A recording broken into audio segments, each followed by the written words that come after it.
Once again, would like to lead off today's video by saying a big thank you to everyone who continues to show up here on a daily basis, engages in the comments section, likes, shares, and subscribes. Also, all of you over at the Patreon channel, you as well, stepping up, putting your money where your mouth is. Growing these platforms has been a labor of love and a very humbling experience, and I never want to forget to give credit where credit is due. At the Patreon channel, it's only $1 per month. That's the lowest level they will let anyone set it at. I would charge less if I could. It's even less than this, however, if you sign up for the entire year. And once again, up to 90 days, up to $3. Fully refundable if it's not for you.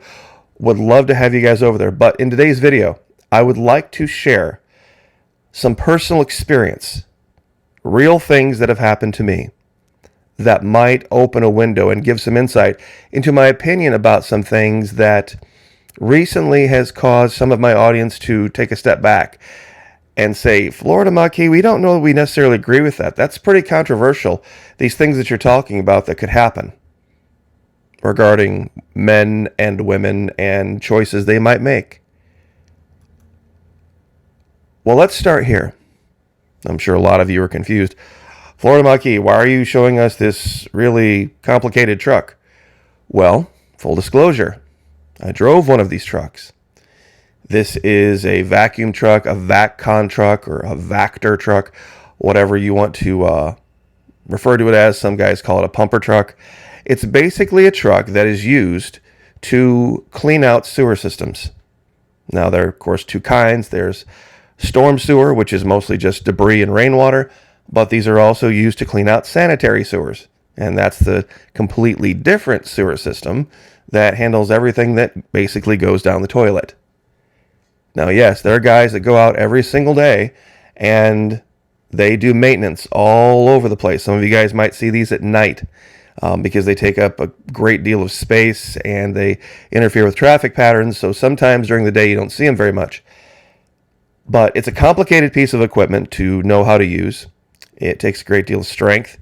Of course, you have to have a CDL to do it, but there's something about doing this that not a lot of people understand. They don't really know what's going on with the mechanics of it, and those details I'm going to provide for you, and it'll give you an insight into something else. Now, this giant tank in the back, it lifts up hydraulically. This huge boom that you see is a giant air vacuum, and it's incredibly powerful. It's designed to have these tubes attached to the end of it and go way down into sewer systems and pull hundreds and hundreds and hundreds and hundreds of gallons of water up from 20, 30 feet below and pump it into this tank where then you can take it someplace safe and appropriate, of course, and dump it. Now, there's also, I'm sure a lot of people notice, this rig on the front of it, this reel. This is a high-pressure hose sprayer hose. And there's a completely separate system that runs two separate engines that run the vacuum and run the water pump. And the pump is so powerful that the jets that come out the end of this thing can remove limbs. That's how powerful the water jet is. Now, I'm sure a lot of people are still confused. Stick with me. They take these jets and they put them down in sewers and they run them into the lines and they run them all the way down the lines and then they jet everything that's in the line, meaning everything you flush down the toilet, back toward the vacuum hose, which is right here. This one in this picture isn't hooked up. You know, sometimes they have to go long distances and they have to get, this one has a TV set on it, basically not a TV set like you'd watch TV, but what they're doing here is they're running cameras into the lines to find the blockages. This green, the smaller cable, is a video cable. So they're doing this in tandem here. But basically the idea is this in this job. You are taking a giant high-pressure water jet, putting it down into a sewer, and atomizing with that water pressure everything that's in a sanitary sewer. Everything that you could imagine in your mind's eye flushing down a toilet is getting atomized by that high pressure water jet, and it's being brought directly back to where you're standing. Here's an image of this. Here's the pipe. Here's the jet. This is the before and after. And like I said, these jets are no joke. If you were to have your finger on when this thing's on full pressure anywhere near this, it would remove your finger. That's how powerful these jets are. In fact, some pipes, when you're doing older pipes, you can't have it on full because you'll literally destroy the pipe. Here's a bigger picture. This is getting pulled back from right to left. Once it's shot down the line, they pull it back and clean everything. So your job, let me put this in a nutshell, every single day is to stand in an atomized cloud of toilet flushings. That's basically what you do. You can vacuum as much as you want, but you don't get all of it. And that's your job. You get up, I used to get up 5 o'clock in the morning, wouldn't get home till sometimes 5, 6 o'clock at night, 10, 12 hours a day.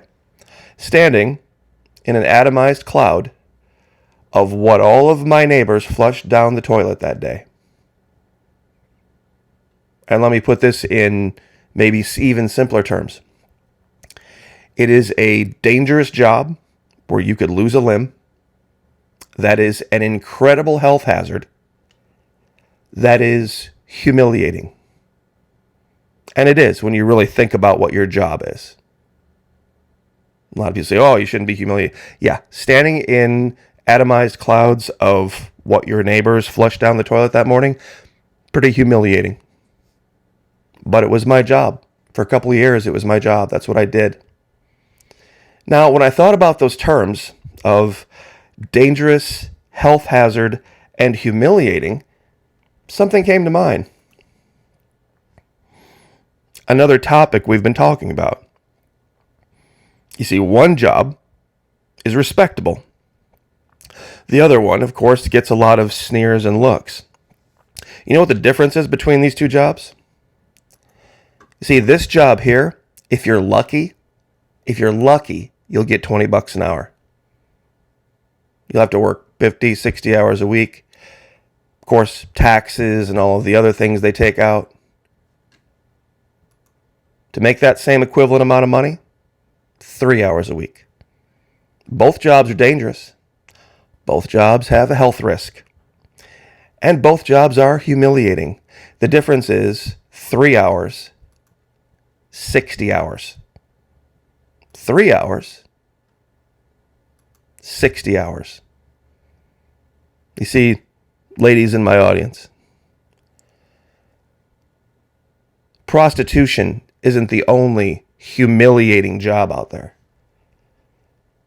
You see, these trucks stop running, grid down, power down, end of the world situation, whatever you want to call it. Polite society will end in about a month. If these trucks would stop running, about a month.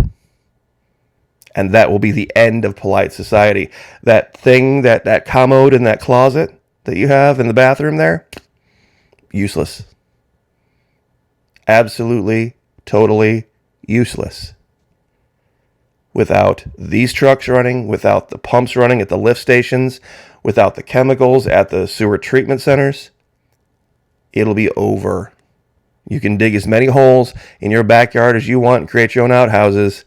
There's a reason they stopped using outhouses, and there's a reason they called them outhouses, is because you had to keep them a very long way away from where you were living because of, once again, health risks and the stench.